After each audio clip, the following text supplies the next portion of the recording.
Welcome to the Business SOS podcast. This is Rich Sierra, President of Florida Small Business Legal Center.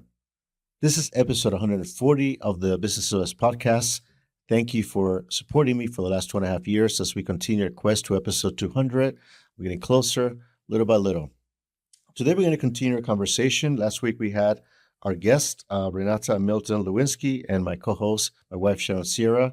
We continue our conversation about running the preschool. They are the owners of my first year's preschool in Davie, Florida. So we'll continue our conversation. Go ahead, Sharon. So tell me about your preschool, a little bit more about what you have to offer that's special. We offer so much, and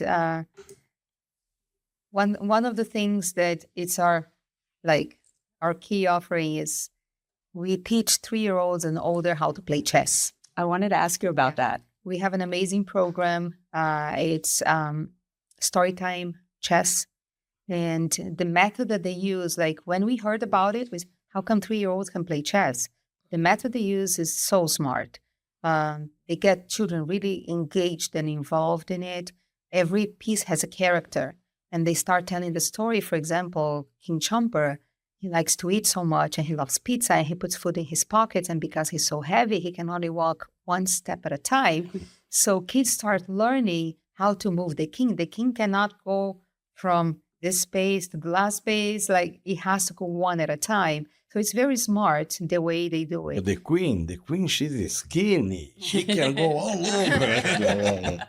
Is that a curriculum that already is that It's a you program. purchased? It's a program Purchased? made Okay. for that. We purchased this program. Yeah. We included in our curriculum. Parents don't pay a penny extra for that.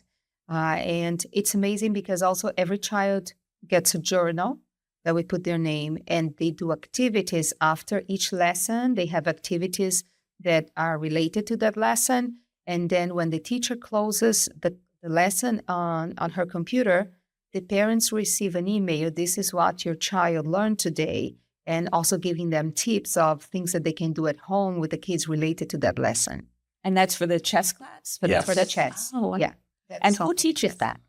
All the teachers. All the The teachers. teachers went to Okay. training. The teachers from the 3-year-olds, the 4s, and VPK, not the younger ones.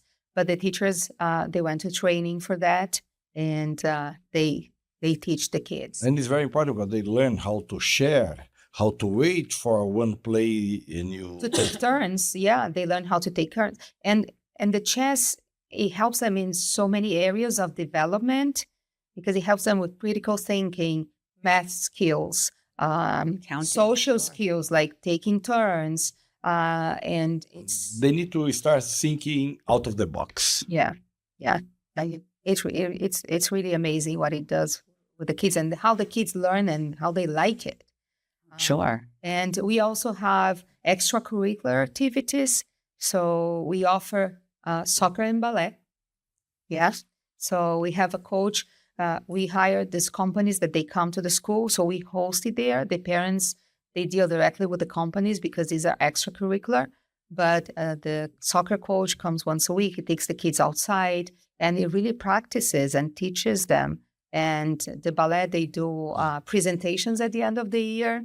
So it's very cute. They do rehearsals and present at the end of the year. It's very cute. The kids love it. The girls love it. You have a Zumba program too?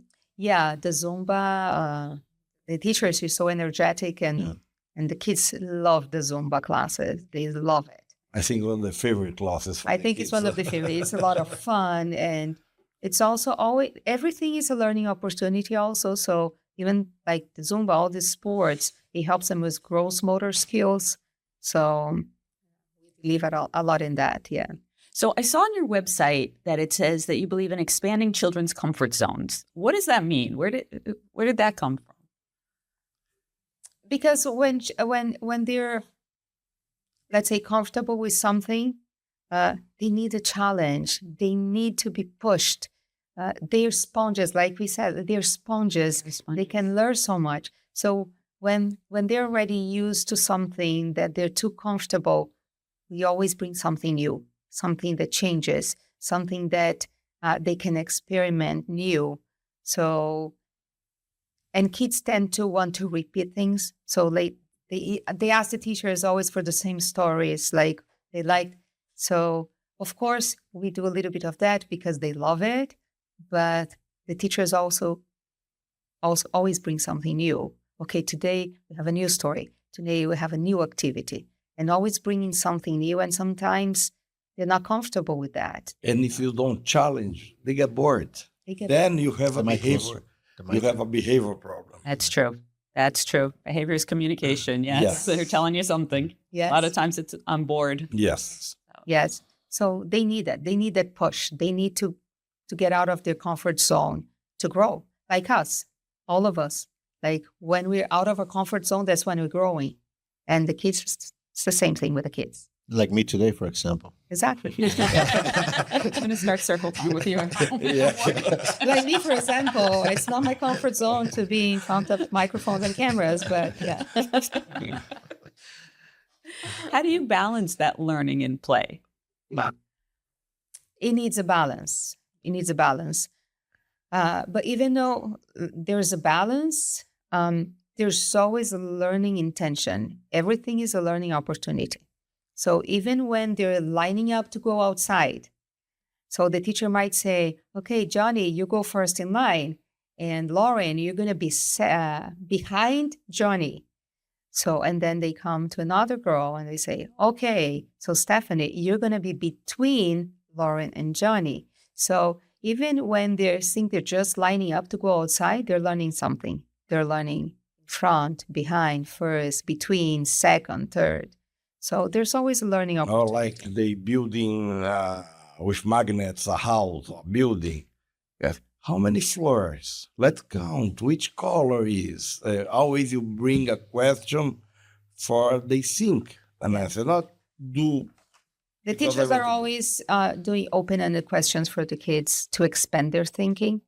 And the balance between learning and play, like there's the structure learning that we follow in the curriculum with the structured learning. But when they're playing, let's say they have free play time.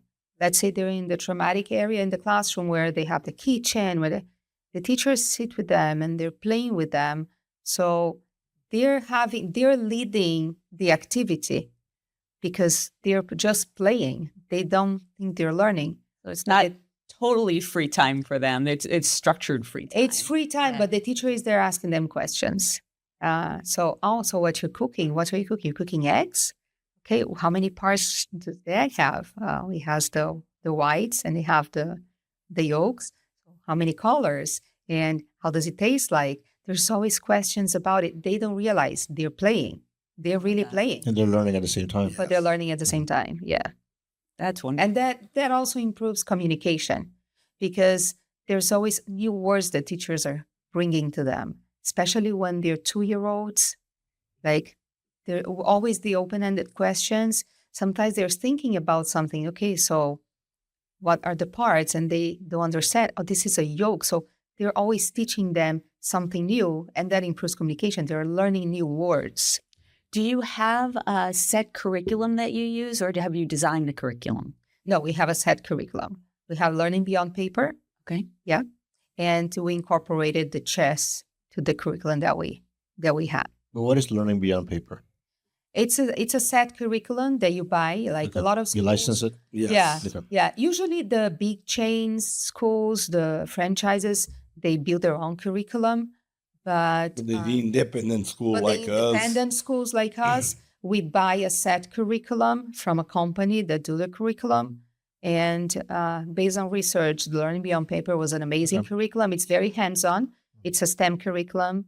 And STEM is like science, technology, engineering, art, and math. So all that is incorporated. And it's very hands-on. Like it's a lot of hands-on. They build a lot of things. You go up to VPK. Yes. For the students that you have during the day. Do you have aftercare?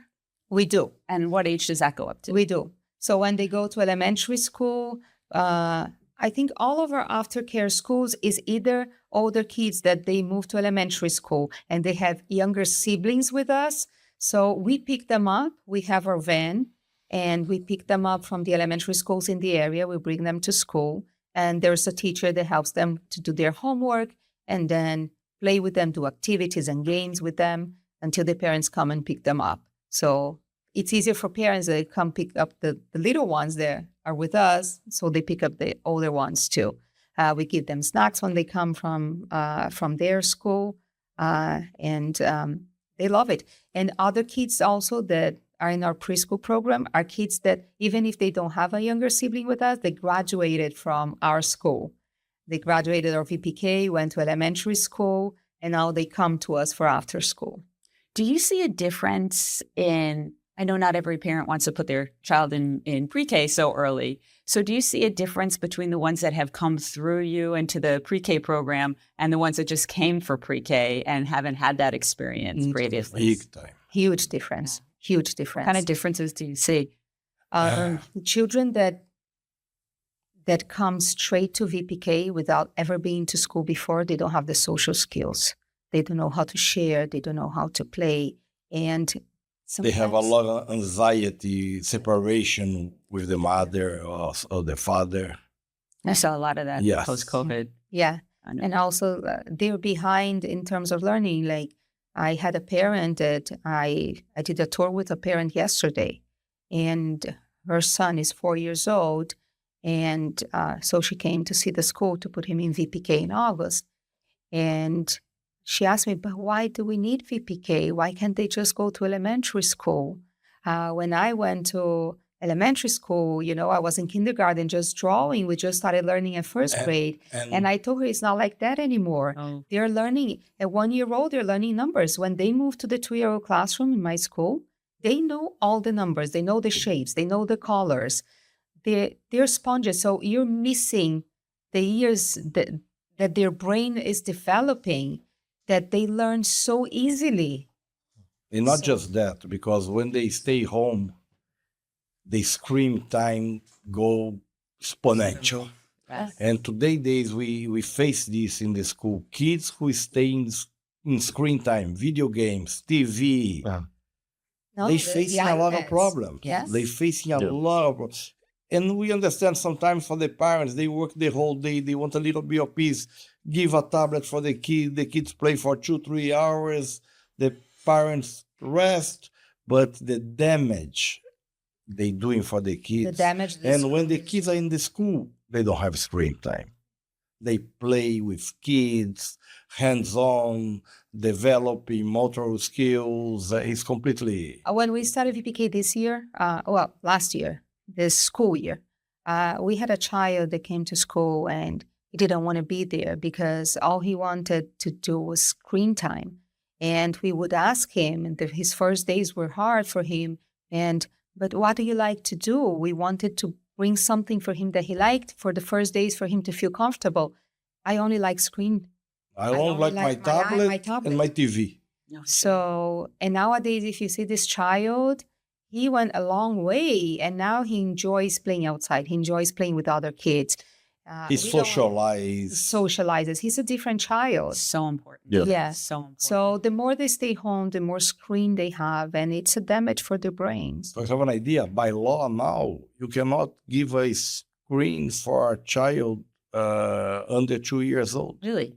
By law. I didn't know that. Yeah. Like in the summer, sometimes we have movie times, but the 2-year-olds are never on a screen. Never. By law, they can't be on a screen. Interesting. I didn't know that. Didn't know that. Yeah. Yes. So only after 2 years old. But even after 2 years old, like we don't have screens.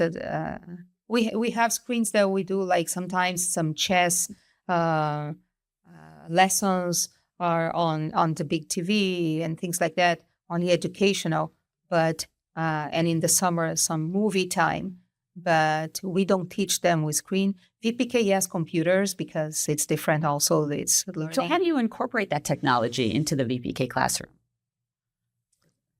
Well, it's the teacher it's a work being done by the teacher because she just brings things that it's interesting for them, Educational material. educational, but also things that they like because But limited.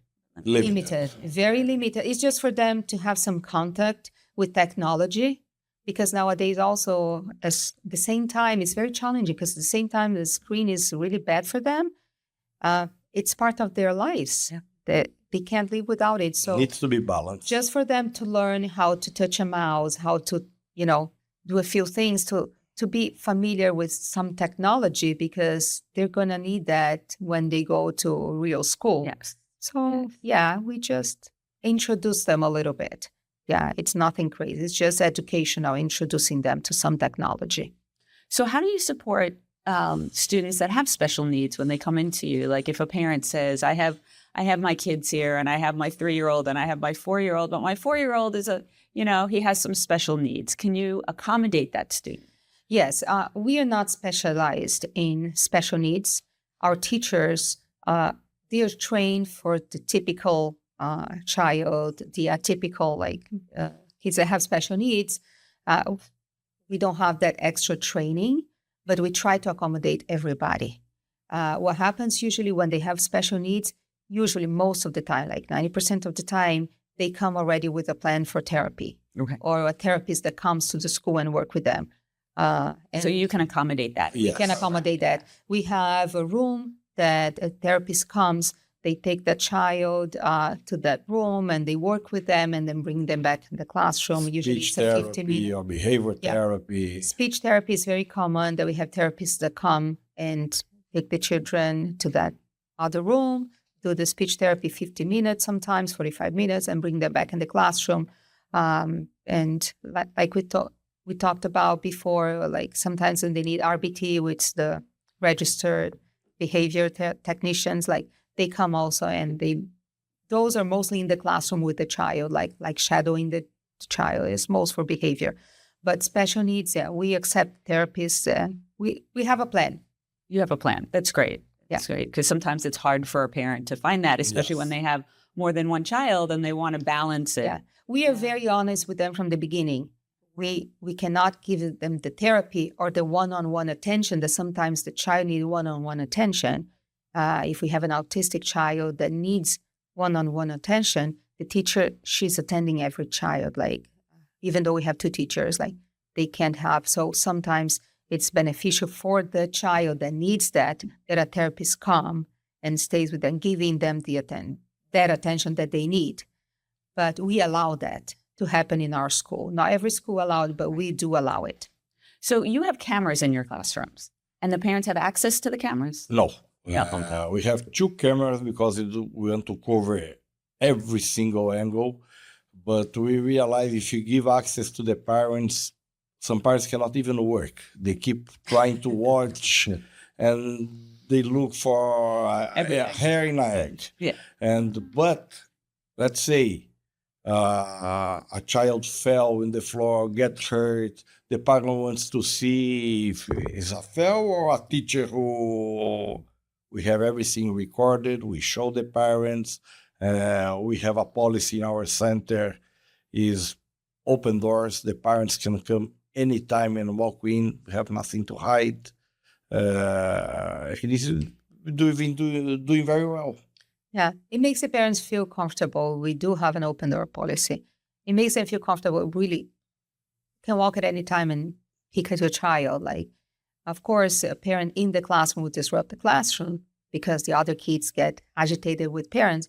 But we have an open door policy that you can come and peek and look through the window. Because there is another side. For the parents, sometimes it's very challenging to drop a kid in a school. Yes. We see mothers, oh my God, my baby, especially in the babies. How come I leave my 6-week babies with you and I need to work? And we need to make sure that mother feel comfortable. Then we flood her with pictures of the baby during the day, eating, changing, having fun. Yeah, we work with an app called ProCare, very famous between schools. And the parents download the app on their phones. And through the app, the teachers send not only messages, like especially if it's the baby room, the teachers send all the report, everything that happens during the day, what time they had a diaper change, what time they had a bottle, what time they had a nap. So everything that happens to the baby, it's reported. through the app. And also she sends pictures every day. The older kids is not every day that the pictures are sent, but most of the days they're sending pictures of the kids also to the And we parents. have some parents who call 10 times during the day. How is my kid doing? He said, let me wait. I will see in the classroom. Because I think it's part to give comfort for the We parents. always put ourselves on parents' shoes. When my daughter was pregnant, she called us crying one day, and we couldn't understand what she was saying because she was crying so hard. And please breathe and let me understand what you need, because we were scared. She was pregnant. Something happened because she cried so much. And she was, I want to see a daycare. I can't leave my baby in a daycare. And I said, okay, just breathe. You're going to find a place that you feel comfortable. And that happened. Like, it was the first She week found that one didn't she like it. really feel comfortable. Yeah. It was very smooth. Yeah, and she found, and so for the little ones, it's mostly daycare. Even though we have a curriculum, even for the infant room, like they stimulate the babies, like because to sit, they put them on tummy time to strengthen their backs, and so there's a curriculum also for the older ones, music time for them. Even some art for the ones that are already sitting and start doing things. So even for the babies, we have a curriculum. Yeah. You mentioned report. What type of report for the older kids? Do parents get a report as well? They don't get a report for the older kids, but they can send messages to the teacher. Oh, did my child eat today? Or, he wasn't feeling okay last night. Is he okay? He's coughing. Even the teacher, your child have an accident with have extra clothes. Can you bring something? Yeah. It happened the other day. A child, there was potty training. The mom forgot to bring back the extra clothes. The backup. So, so the teachers, and I'm always also calling parents when we need, please, can you bring some extra clothes? But the teachers are always like the first thing they see, they send messages to parents. And also they use the app to send messages like, okay, we have Valentine's Day. So we have a party in the classroom. So can you send your child dressed with a red shirt that day? They send messages like that. When we have some events going on in the school, we let parents know. When we have a general message for the parents, we always use the app to communicate. So the parents have access to the teachers through the app? Yes. To the teachers, to me. Okay. I'm the director, so they can reach me. They can reach the teachers through the app. And we also encourage when they bring because in some schools, you have to drop off your child at the door. You don't see the teachers. We don't like that. We encourage parents seeing the teacher. It's important for parents to see the teacher when they come to pick up their child, to see the teacher and ask the teacher, how was their day? To see the connection. How was his day? Child. So we believe it's important that communication, parents and teacher. We had parents that came from other schools that say, I never saw my son's teacher. I never saw her face. I don't know how she looks like. Oh, wow. Yeah. So we believe it's important, that connection of parents and teacher. So even though we do communicate through the app, we also encourage the in-person communication. So if a mom brings a child in the morning and tells the teacher, oh, she didn't sleep at night. So the teacher will already know if the child is cranky during the day, she didn't sleep at night. So maybe that's why she's cranky. She just needs a little hug, a little more attention that day, We believe in that communication. We believe that communication, it's the key for success. And so when you took over the business, did the staff stay with you for that? The staff stayed with us. It stayed, but wasn't the staff we dream. Yeah. We come back to the passion of kids. We removed the bad apples. That's what I was going to ask you. And we kept the good ones. Yes. Okay. We have a teacher that's been there for 14 years. Wow. Yeah. Okay. We have a teacher that's been there for 7 years. So we kept the good ones, but the bad apples we had to replace. That's one of the biggest challenge in the preschool business is staffing. Because the teachers was not fair remunerated for the responsibility. It is a very hard work. You need to really like what you're doing. Then we try to create a very, very healthy work environment. They need to be happy. They spend more hours working with us than in your own home. That's true. They need to be happy. We're like Once they are happy, it's not $1 or 50 cents more. They're gonna stay because they be respected, they can grow. They love to work there. Yes, Opportunity. they're respected. We really treat them like family. The other day we did an event. We went bowling with them just to get them connected also with each other, and they help each other a lot. So I remember last year there was my daughter got married in a different country, and we had to travel for a week, and we told the teachers we're going to be traveling. Please help each other. We came back, and my assistant, they were so helpful. Everybody was so like friendly and trying to help me and helping each other. Like they really like feel that the vibe, and the parents feel that when they come. And we believe the happy teacher will be making a happy child in the school. So Yeah, those teachers have a direct impact on those children. yes, so they have to like what they do. They have to be happy. We have a very friendly environment there. The culture of the school is very important. Yes. Yeah. Yeah. The parents see that as well. Yes, they feel it. And we have parents, they come for a tour and they say, I love the feeling. I love the, and also the cleanliness, because a lot of parents, one of the things that they ask when they come for a tour is about cleanliness. The teachers, that not only they keep it clean during the day, they keep the classrooms clean, they disinfect the toys every day at the end of the day, but also we have a cleaning company that comes 3 times a week at night and do the deep cleanings. So we keep the school very clean. So what should a parent look for when they're looking for a preschool? Of course, cleanliness that I just talked about, but Love. the environment, the love, The love. environment.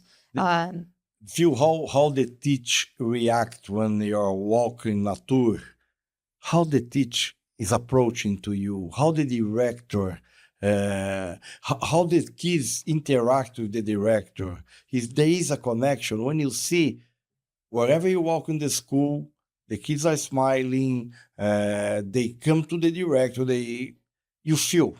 I think this is one of the keys. One of the things that I love is when new family is coming for a tour and they see a child crying because they don't want to leave. And there was a child crying the other day, and I asked him, why are you crying? He said, my mom came too early to pick me up. I said, what do you mean? It's almost 5. But I was playing. Like, they're happy there. That's And yeah. So when they cry because they don't want to leave, it's a good cry. It's a business that will give you a lot of joy. A lot of joy. Yeah, well, we have a few more minutes for a few more questions. So you provide breakfast, you said. We provide breakfast, lunch, and snack. And snack. Yes, it's all included in the tuition. Yeah, it's a very healthy menu. It's a government program. The government support the school. The way they do, wherever They follow all the guidelines for healthy eating. Yes. And nobody pays nothing to eat in the school. Yeah. And you have that for all the ages, or? All the ages. All the ages, including including the informal. babies, formulas. Yeah. Oh, okay. Yeah. Is that a private company that comes in and provides that? Yeah, we have it's a catering company, and they bring the food fresh every single day. Well balanced. They put a warmer in our kitchen, and they bring the food fresh, done on that same day. So they put it in the warmer for half an hour and until we start. Like, we don't offer fried food. When they have nuggets, it's not fried. It's baked. It's Yeah. baked. It's very, very well balanced. Very healthy and balanced, and the kids love the food. Yeah. So they're for lunch. You know? Yeah. We eat lunch there sometimes. Yeah, of course. Yes. So, go ahead. You have a question? No, I was just going to ask about what are red flags that a parent should look for? Like, what's something that they should be really concerned about? Cleanliness, connection. If you go to a classroom, you see it's a mess. Kids running all around without the structure. No structure, It's a red flag. Another red flag, I would say, is like children crying. Not because they want to leave, Because they don't want to come there. Yeah. You go to a tour and you see children crying, like they're not happy and the teachers are not giving them the attention. That's a red flag. Kids are pure. Yeah. You see in the face if they are happy or not. Yeah. Right away. It's true. Yeah, it's true. So on a happier note, what do you think is one of your most rewarding experiences since you've taken over in the 2 years? Oh my God, I feel Every so day. loved. I feel so loved in this school. Every day we feel the love. Like we feel the love for that the kids have They for come us. to my office to hug me, say, "See you Yeah. tomorrow, Mr. Lewinsky." No, they love being there. That's rewarding, and the most rewarding is their development and see their growth and see how they start and how they finish. And from every year that they move up to a new classroom, the change is tremendous. And the hard part when they graduate. I was going to say, you must Let me tell you, tear up a little to I miss that. miss some kids because you attach to some kids Yeah. in the We way. get attached you to them, really yes. miss. Some Yeah. will be there for 5 years. Yes. And they get attached to the teachers too. So when they move up to the classroom, they always want to go to say bye to the teacher, the classroom they were before. So it's very cute. But the love is so rewarding. But the most reward is to see their growth and development. Yeah. That's awesome. Well, I want to congratulate you on your success. Thank you. It's a very great story as you went from one business dealing with pools to a business of preschool and made her successful. Certainly, it's a great story. Congratulate you to both Yes. of you. Yeah. And thank you. so much, Thank Rich. you. And we are expanding. Just last thing, we're expanding because we're doing so well. We're building 2 new classrooms. So Wow. we're going to be able to have more kids. So tell us again, how can people find you? We are located on University Drive between Sterling 5559 South Yes. University. 5559 South University Drive between Sterling and Griffin. We are in a plaza behind the car wash, and there's a Denny's, and there's a Lakeshore store, Woodview Furniture, and across from Target. Yes, but we're inside the plaza, so we're not visible from the street. But with the address, with the GPS, it's very easy to find. 5559 South University Drive. You can. That's Davey. That's Davey, yes. And there's a map on our website also showing our location. The website is myfirstyearspreschool.com. And for someone who is looking to business, want to reach us, to please, Yeah. we love to help people too. No, thank you.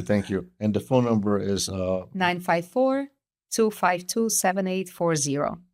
well, Renata Milton. Thank you for being my guest today. Thank you, Sharon, for being the host today. Thank you, guys. Thank you, Reese. Thank you, Sharon. It was a great show. Again, if anybody has any questions about any the topics we covered today or any other subject in the podcast, my email is rich@richsierra.com. My phone number is 866-842-5202. Our website is floridasmallbusinesslegalcenter.com. If you want to watch this podcast via video, our YouTube channel is youtube.com/Richard Sierra. Remember my book, Business SOS, A Common Legal Mistakes, Business Owners Make and How to Avoid Them. It's available on Amazon, Barnes & Noble. You can ask for your local bookstores as well. Until next week, this is Rich Sierra. Remember that my goal is to help you succeed.